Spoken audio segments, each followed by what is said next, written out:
Everyone, and welcome to episode 133 of SOLD With Updike Pugh. I'm Jeff Updike. I'm Weston Pugh, and we have a great show today. We've got a home in North Dallas and also one in Winnetka Heights that are pretty much amazing charmers. You do not want to miss those, and a really great second segment too. Yeah. Today we're going to talk about whether artificial turf is right for you and some of the benefits and costs and things that go along with using it. Yeah, it was interesting as we did the research on the artificial turf, some of the elements that I didn't even think about.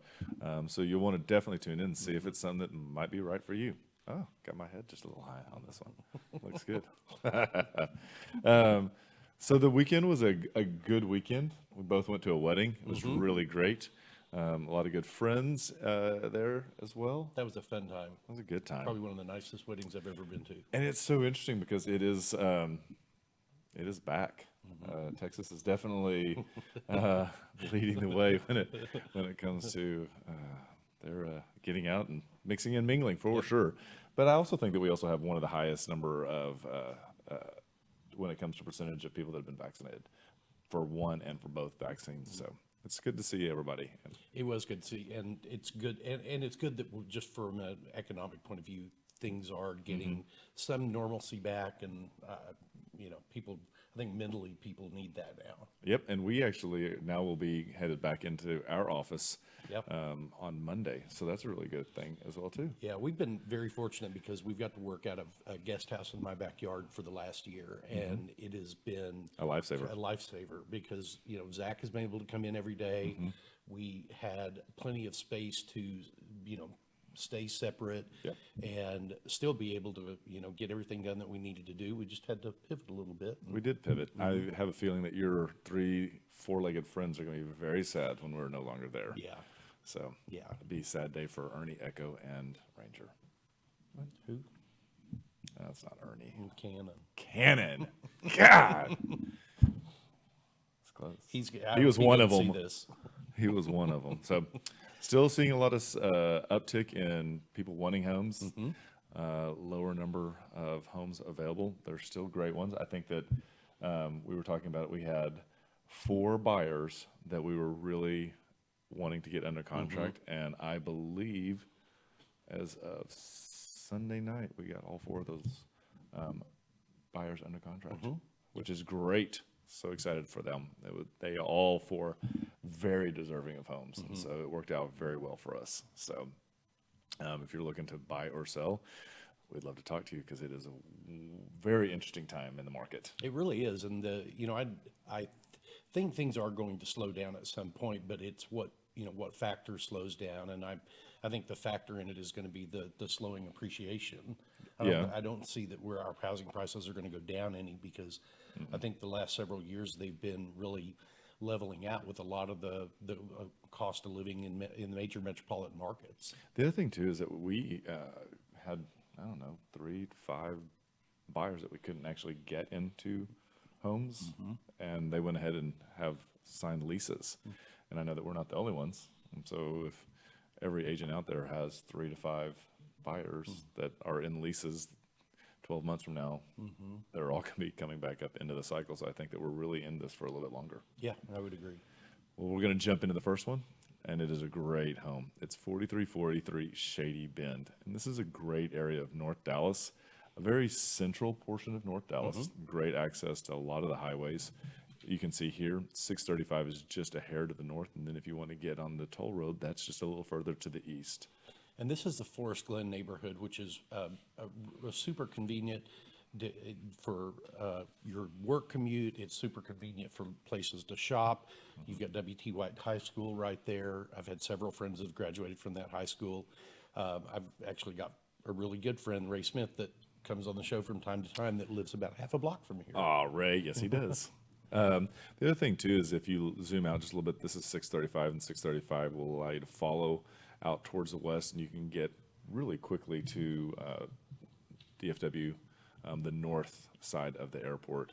Also, if you're headed into 35, that's a great access point as well. So you really are in a really great spot. If you're looking for being one of those people that has to get around the Metroplex quite a bit, this is a really good jumping off point for you. It really is, and this is a neighborhood that's still got really large lots in it. Like this lot's 111 by 149. Yeah, 0.3 of an acre. Yeah, and it is a neighborhood where older homes are being torn down, and new, $1.5 million to $2 million homes are being built. Yep. But buying something in this price point in that neighborhood, I think, really gives you the assurance that you're not overpaying for the house, because 90% of what you're paying for is already in that lot value, which changes very rarely. Absolutely. So this is a 4-bedroom, 3 full, 1 half bath.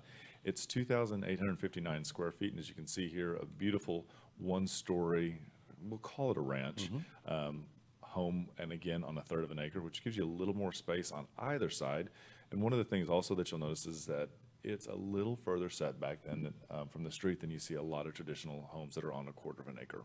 And this has the paved stone front porch on it. Probably had a much smaller porch at one point.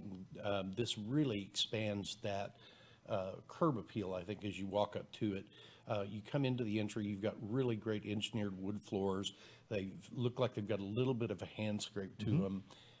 The walls in this are kind of an off-white, and so it's a very neutral palette to begin with, but those wood floors go all the way throughout that first floor. Yep, and as you can see here, we've got plantation shutters in the dining room, nice chandelier, and the great thing about this is that as you see on the right-hand portion of the picture, it's a little bit wider than you'd expect, and as you come back towards that back portion of this dining room, you have another area. And this is a really great configuration. As you can see here, they've got a little game table set up, but it could actually work as an excellent office space. A little configuration, it would be great because it's, who doesn't want their office directly off of the kitchen? Right. So as you transition into the kitchen, one of the great things that they've done, this current owner, is a remodel of that and done a great job with quality cabinets, really great granites they've used, and double ovens as well.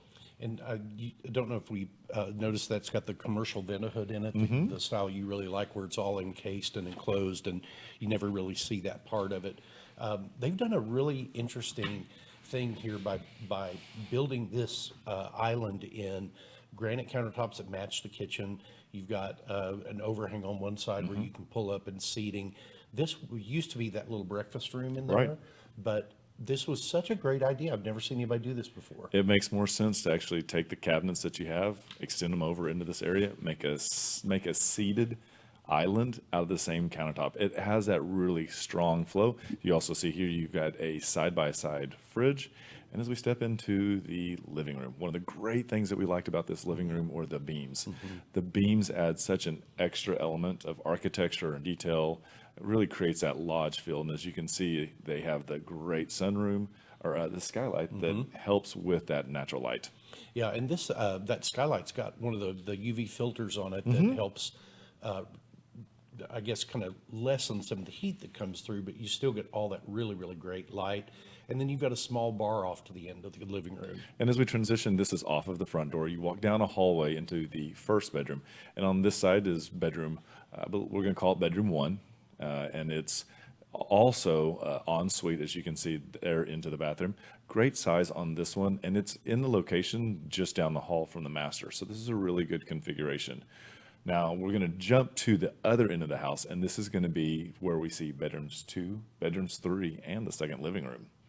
And this was really arranged really well over there, where you've really got almost a separate suite in that end of the house. Which I loved. If you have extended relatives that live with you, or if you've got people that come and stay with you a week or so at a time, this would that work out really well for them. And the master bedroom is great because it has vaulted ceilings, lots of great light as it looks over the backyard, and easy addition if you wanted to put a sliding set of doors into that backyard from here. Yes, and this is still the master Yeah. bedroom. I'm sorry, I got a little turn around there as I look down, but they've redone this bathroom really nicely with the double sink vanity, the big walk-in shower stall. I like how they did the beveled mirror. They're not beveled, but they're kind of a beveled frame Right. mirror, and still kept the charm of it. You got really great built-ins, which are kind of inherent in the age of this home, and then you've got the little makeup counter set up. So it's got a really good configuration, easy, usable. One of the things that we always like to see in remodels is we like to see a water closet. Everybody wants that, and a lot of these homes did not have that. Now here we're showing you that you go down the hall, and this is the hall that is adjacent to that second living room, and this is into the garage. And so you see easy transition, large garage here, a little work desk as well. This is one of those things that we like to see. This is kind of how you can tell like how well the house has been handled. Backing up just a hair, this shows you that second living room that's in this area. And it's a great one. You can see here they've got an excellent trophy case that they quite proficient at some sports. Yeah, and this transitions outside to a covered patio that's really a very large outdoor patio, great for entertaining. Obviously, you've got the big diving pool there at the end, and there's not a lot that needs to be done to this house. It's really just kind of move-in ready. It is, and one of the things that we were pointing out is that this is a board-on-board fence that also has a cap on it. Those three windows right there, that is where the master bedroom is. So you see how it's an easy flow house. So again, we're going to take this back, and this is going to be 4343 Shady Bend Drive. It's a 4-bedroom, 3 full, 1 half, 2-car garage. It is built in 1970, just under 2,900 square feet. And like Jeff said, it comes in at a great $705,000, which is just at $246 a square foot. And we wanted to say thank you to Peggy Jones for letting us talk about her home. Yep. And in the comments below, you'll be able to see more information in this house on that link. If you'd like to see additional pictures or actually go take a look at it, let us know, and we'd be happy to make that happen. What we got next? Our next home is zipping down into the Oak Cliff neighborhood of Winnetka Heights. Ooh. Winnetka Heights is a historic designated neighborhood that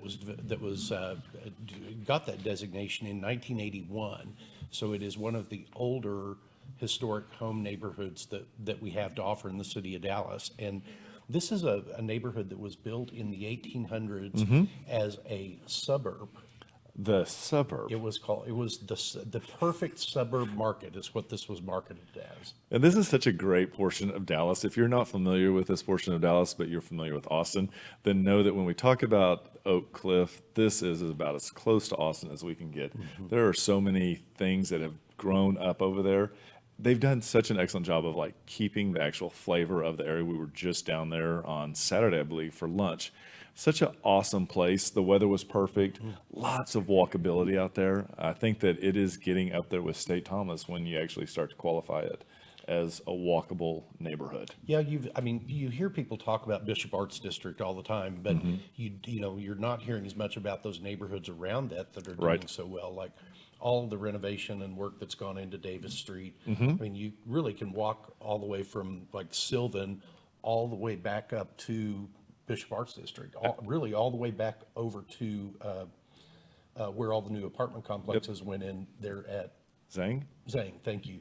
What I liked about this neighborhood is that this neighborhood is, and I've said it in other areas like in East Dallas, it's epicenter adjacent. So you actually get the feel of a true neighborhood, the way that it has the trees, the walkable sidewalks, but that you literally can be down the street from Bishop Art District. You're also, it's Kessler Theater is just down the street. So great performances down there. There's some really good coffee shops as well. So I think that these are a lot of the places where people who want to be around one-offs, something that's not a chain. This is where a lot of the one-offs begin and percolate and then kind of spread from there. So let's take a look at it. Absolutely. So this is 221 North Windomere Avenue. It's a 3-bedroom, 2.5 bath, not really a 2-car garage. It's got a building in the back that I think is more of a studio than a garage. Really just a wonderful, have we looked at the map yet? There we go. Okay. So this is like Weston was saying, from a location perspective, this is really phenomenal. You are 2 miles from the central business district. And it's a really, again, as you can see here, Hampton is a really great feeder. Hampton will actually allow you to go into, transitions into Mockingbird, is that correct? Hampton turns into Inwood. Inwood, that's right. And so it's a really good way to get into west portion of Dallas as well. Again, it's going to cross around 30 as well, so you can get in and out. And Calatrava has become a really excellent feature as well for this area. It really has. And then you've got great access to Trinity Groves, which, the restaurant. I was there with a couple of friends 2 weeks ago, and it is back hopping again. And it's great because it's got all that outdoor space, and that is only just about a mile away from this house. So I guess we've really impressed upon you. There's plenty to do over here. Lots of fun stuff. Taking a look at this house, I fell in love with this house the minute we pulled up to it. It has a amazing Americana, what we call it, Americana Foursquare. It's an American Foursquare, yes. It is great. Here you can see on the left-hand side of the picture, there is a porte-cochere. And I love the porte-cochere and I love the fence. Also, as you can see, there's steps up to the front lawn. So it actually sits above street level. And I loved that. It's really got a great feel to it, great curb appeal, really big front porch on this. We talk about some places having front porches. This is really a front porch. And when we came, it was just like light rain, and it was the perfect porch. I was like, if we had coffee, and, we could sit down. And if it had been okay, this would have been a great place just to sit down and watch the day go by. And as you come inside, it's got they've done a remodel, but they've really taken care to keep elements and the design of the original house here in place. Yeah, you in many of these older homes, you walk in and you have kind of a foyer or an entry, and that you still have that feel there based on the way they had the table positioned. You have this big family room that opens up to the formal dining area there, wood burning fireplace. You've got really great built-ins. They've done really well in, like you said, keeping the feel and the vibe of the old house with a lot of the trim that's been used, but they modernize it by putting these can lights in and putting the more modern fixtures in. And something about the way the dining room felt, it felt like that dining room table was going to get used all the time. I felt like it just flowed better with the house, and it pitched into the kitchen the way that I would want it to be. So it felt like guests would easily sit there when they came over rather than get congregated in this beautiful kitchen. As you see here, they've done a great job selecting out the granite. I believe it's a lighter gray, and then they've also done the subway tile, a little harder to see here. But again, the home is very symmetrical in this kitchen. It works. That sink looks out into the two windows, and I just felt like it was one of those ones that you would be excited to have everybody over and cook from a big meal to a little meal. Yes, and one of the things that they also kept in this is called that half landing stair, and it's where you come down to the base of the landing, and then you could turn either to the left or right, end up in the entryway or end up in the kitchen. Now, one of the things that I love about this is there's a little bit of a divide between the dining room and this second back family room, and on one side it's kind of like a little butler's pantry or a buffet, and then on the other side it's the perfect place for the TV. And again, this whole space to me works because I feel like when we go into homes, a lot of times we see a home that has one room and it only has one purpose. Yes. And you can only do one thing there. And that's not the way this house feels at all. I feel like the whole thing flowed. There's a circular path through it. And I felt like each room could be used for a lot of different things. And if we learned anything during the pandemic, is that flexible house floor plans are a must nowadays. They are. And this is the little powder room that's on the first floor there. So you've got access to a powder room when you need it on that floor. All your other bathrooms in this are up. And back to the front door, you see here, this is that little entry, and we kind of wanted to go back to here because this is going to be the way that we get upstairs, and upstairs to the master. And this has the doors that have been added on the back that open up to another balcony off of that. This is an enormous room. I loved it because you do not get big rooms like this very often. And so I felt like it was such a treat to be able to see this. and then the view. So I wish we had a few more pictures of the backyard. You have to take our word for it. It was immaculately landscaped. I love the pavers that they had. And this is just a great place to wake up in the morning or finish with a glass of wine at night. And the bathroom has been done just magically well. Granite countertops, undermount sinks, double vanity, the sculpted tub that really kind of goes with the era Oh, of yeah. the house. But then you've also got a big shower stall that's built in. And they did a really great job. They did the hex floor tile pattern, which is great. Carried that into the floor of the shower with the subway tile again used here in the shower. Really great walk-in closet. We don't have that here, but it's very spacious. And this is the hallway. And when I walked into this, I loved how wide this was. And to me, it felt like an art gallery. Even though it is a hallway, I felt like this to me could be used as another room somehow. Absolutely. These are the 4 bedrooms that are up there. You've got really great size, good closets that have been added to these. This was the area that's over the portico. Yep. That a lot of people, before they had air conditioning, used as a sleeping porch. Kind of like a breezeway. Yeah, very much so. And so you've got that great light in this. This would be the 3rd bedroom as well.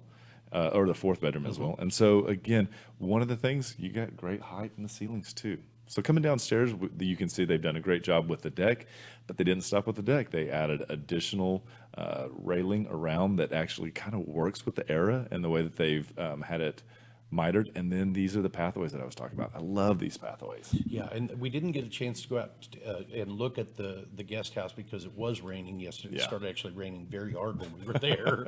It's like we ran in the house and it started pouring rain, and as we finished, we had a little bit of a Yeah. break to run out. But beautiful backyard.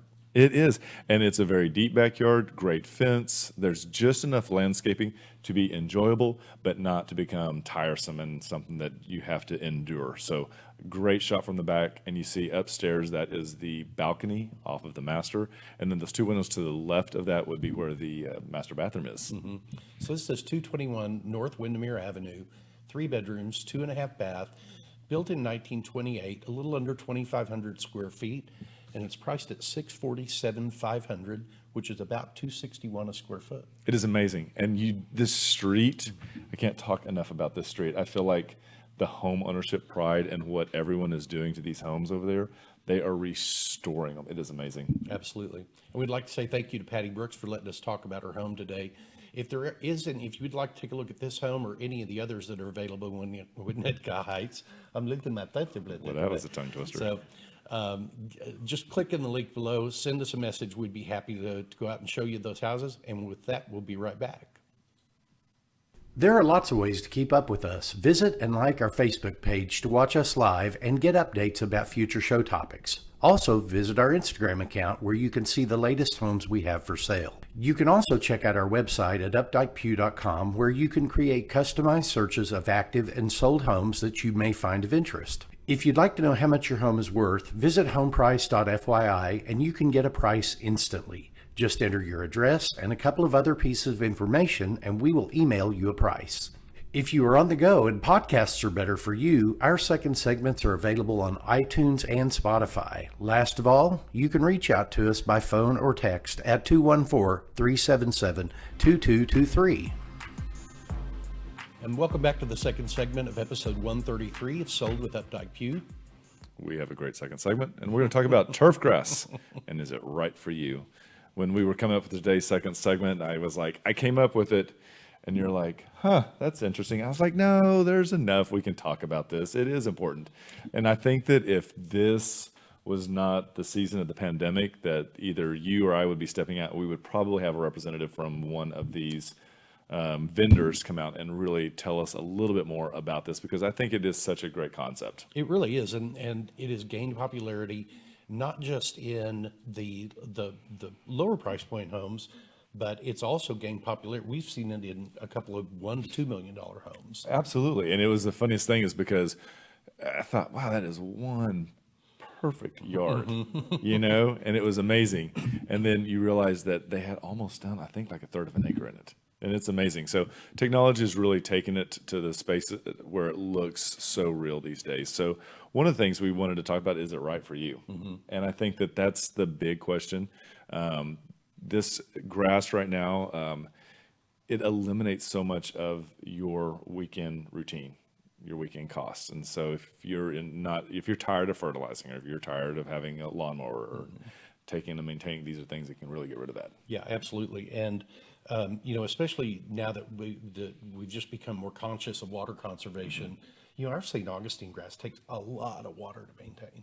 Actually, it's actually banned in certain new areas where they don't allow it to actually be used anymore. It's Bermuda up north. Really? Yep. So there are things, and as we become more conscientious about some of the pesticides that we're using and how they may or may not be having a huge impact on the bees, this is one of those things that could actually be a really gift to the environment in and of itself. Yeah, and it's great for lawns, it's great for dog runs, it's great for play areas, it's great for pool surrounds, putting greens, decorative borders between patio pavers. I mean, you can use it anywhere. And I think that a lot of people don't realize that it can be used in so many of these different areas. Like one of the places that I see being perfect for me would be that there are certain trees in my yard that provide so much shade that no grass will grow under that. And I've had people come out and look at it and they said, where grass doesn't grow, grass is not going to grow because it's too shady. The other thing too is we always have those areas where you have a dog that runs constantly through one portion of your yard and creates a trail. This can get rid of that. And the other thing is if you have a playground that where the swing is, that as a kid you always drug your feet and you wore that out. And so these are just ways for you to be able to create a yard that has a very clean look, low maintenance, and also doesn't track a lot of the outside into the house as well. Absolutely. And it's all synthetic. That's the really cool thing about it. Yeah. It's polypropylene, polyethylene, and nylon. Yeah. And it's just woven together to create that really, soft surface to go under your feet. And the technology has gotten so good because these, in the past, they were really, really warm. And because of that heat, they were really uncomfortable to get in the middle of the summer. But now they've created a thermoseal or something of that is under that actually absorbs that heat. The other thing too is that they have learned how to sew in a thatch layer, and that thatch layer provides that kind of that dead grass look that creates a more realistic versus the 1970s Palm Springs turf grass that just was, and as you can see, there is a really good thatch right there. The other thing too that they're doing is they're using both reclaimed rubber and sand that they actually rake into the grass to create the blades to stand more up versus getting laid down. One of the things that I found interesting was that, say you are somebody that likes Bermuda, or you are somebody that likes azalea grass, you can get this in the different varieties now where Interesting. You used to not be able to do that. Nope, you used to only get the one green, and it was really bright. So they've come a long way, and I think that one of the things is the cost that people have to kind of like begin to weigh out and balance. Yeah, it's by what we can find online, it runs about $15 a square foot on average. And I think that everybody needs to realize that it's not just they're coming out and they're laying it.